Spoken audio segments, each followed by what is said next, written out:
한 번뿐인 인생 나는 성공한다님이 나중에 현명한 부인을 만나고 싶은데 어떻게 알 수 있을까요? 라는 질문을 주셨어요. 전에 제가 이런 사람과는 결혼하지 마세요 라는 영상에서 폭력, 알코올 중독, 도박, 게임 중독, 마약 이런 것들을 언급했는데 사실 여자분들 중에는 그런 문제가 있는 분들은 거의 없어요. 모든 여자분이 그렇지는 않지만 대부분의 여자분들이 이제 아무래도 공감 능력도 뛰어나고 관계지향적인 분들이 많다 보니까 그렇게 막 이상한 분들이 그렇게 많지는 않았던 것 같아요. 그렇지만 기왕이면 이런 사람을 만나라 라고 얘기를 하자면 첫 번째는 뭐냐면 혼자서도 행복하고 둘이서도 행복한 사람. 나밖에 모르고 나만 생각하고 상대방이 어찌됐든 나만 중요하다 이런 분도 안 되지만 또 반대로 이렇게 둘이 있을 때만 행복한 사람 있잖아요. 그러니까 나라는 존재는 없고 상대방에게 모든 거를 기대는 사람 있잖아요. 그러니까 나의 모든 행복과 내 인생까지 상대방이 책임져 주기를 바라고 남편이나 자식한테 모든 걸 쏟아붓기 때문에 나중에 그들이 내 마음을 알아주지 않거나 내가 원하는 대로 되지 않았을 때 잔소리를 하거나 그 원망을 돌리는 분들 서로가 굉장히 불행해지는 코스를 밟게 되죠. 그래서 한 명의 독립적인 주체로서 자기만의 시간과 자기만의 그 삶과 자기만의 일과 자기만의 친구와 이런 것들이 있어서 혼자 있어도 충분히 행복한 사람. 하지만 함께 있을 때는 또 함께 있는 대로 더 많은 시너지를 내고 많은 교감을 나눌 수 있는 사람. 그런 사람이 좋은 사람이 아닌가. 이거는 여자나 남자 다 마찬가지겠죠. 그리고 두 번째는 뭐냐면 정서적으로 안정되고 말이 통하는 사람. 여자분들 중에 말하지 않아도 내 마음을 알아주고 잘 통하는 사람이 좋아요 라고 하는 사람들이 있는데 말하지 않으면 몰라요. 남자들이 무슨 다 신내림 받은 것도 아니고 독심술을 해서 내 마음을 어떻게 읽어요.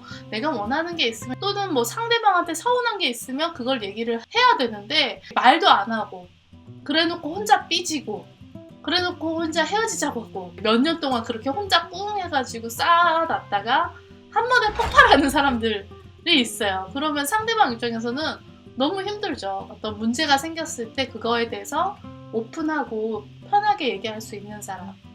그걸 어떤 시비를 걸거나 막 무조건 상대방에게 원망을 돌리는 게 아니라 상대방에게 내가 원하는 말을 좀 더 정돈된 말투로 전달할 수 있는 사람이면 나중에 부부싸움을 해도 극단적인 관계로 치닫지 않겠죠.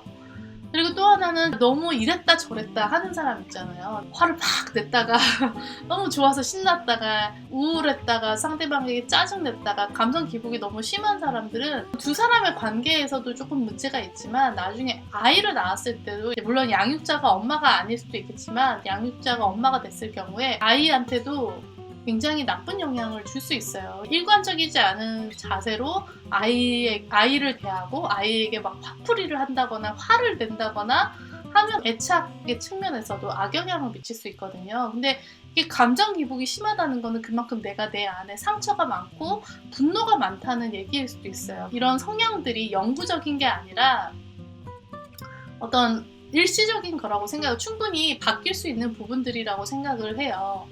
그리고 또 하나 말씀드리고 싶은 거는 경제관념이 좀 확실한 여자. 똑같이 200만 원을 벌어도 200만 원 중에 150만 원을 저축하고 투자하고 불려서 부자가 되는 사람이 있는 반면에 카드 대출을 또 200만 원을 받아서 400만 원짜리 핸드백을 사는 여자가 있어요.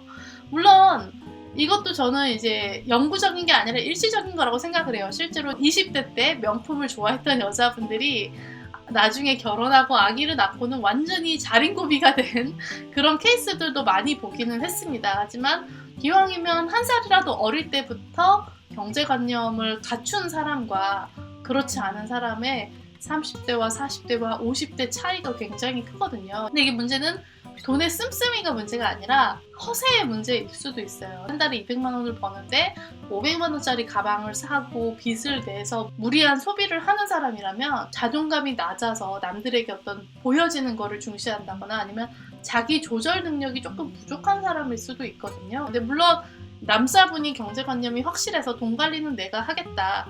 그러면은 뭐 상관은 없겠죠. 그래서 그런 현명한 여자를 만나려면 어떻게 해야 되냐? 중요한 거를 말씀드릴게요. 첫 번째, 나이, 얼굴, 몸매 좀 그만 따주세요. 특히 나이 같은 경우는요, 여자들은 나이가 들수록 현명해지는 것 같아요. 물론 어린 여자들이 생각이 없고 철이 없다는 얘기가 아니라 여자들은 굉장히 그 학습 능력이 뛰어나기 때문에 더 많이 이제 보고 배우고 듣고 느끼는 게 많을수록 더 성숙해지거든요. 근데 아무래도 나이가 더 어리면 아무래도 인생의 시행착오를 하는 단계이다 보니까 처음부터 완전체인 사람을 만나기는 힘들고 만나서 서로 부딪히고 깨지면서 함께 성숙해 나가야겠죠. 그리고 두 번째는 뭐냐면은 본인 스스로 좋은 남자가 되시면 됩니다.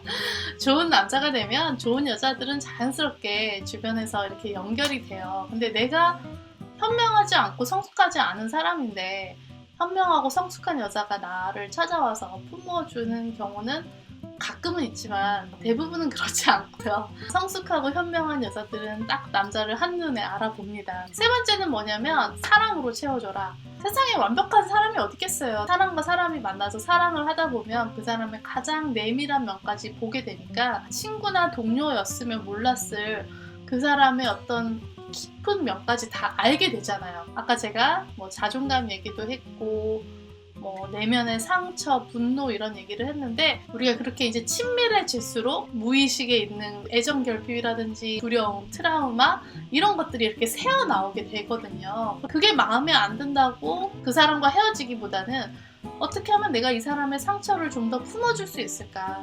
어떻게 하면 내가 이 사람의 자존감을 높여줄 수 있을까?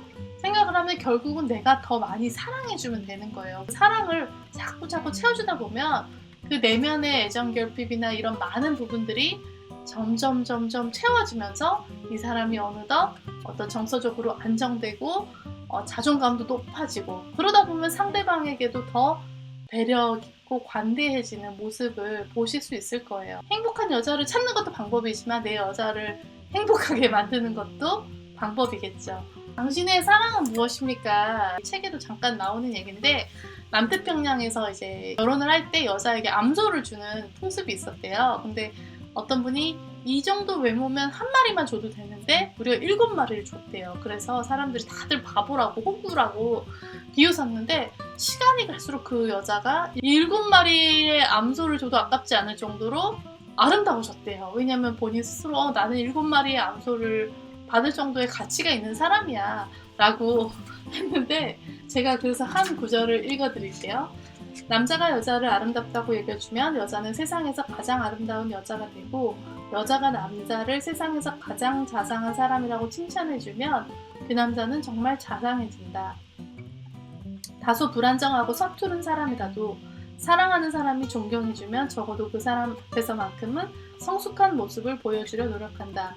상대에게 인정받는 긍정적인 모습으로 기꺼이 변화해 가는 것이다. 나도 부족하잖아요. 그러니까 처음부터 뭐 완벽한 사람을 찾으려고 하기보다는 부족한 불완전한 사람 둘이서 만나서 서로의 그 마음의 구멍난 부분들을 메꿔주면서 그 완전체의 관계로 진화해 가는 게 아닐까 싶습니다. 행복한 사랑하세요.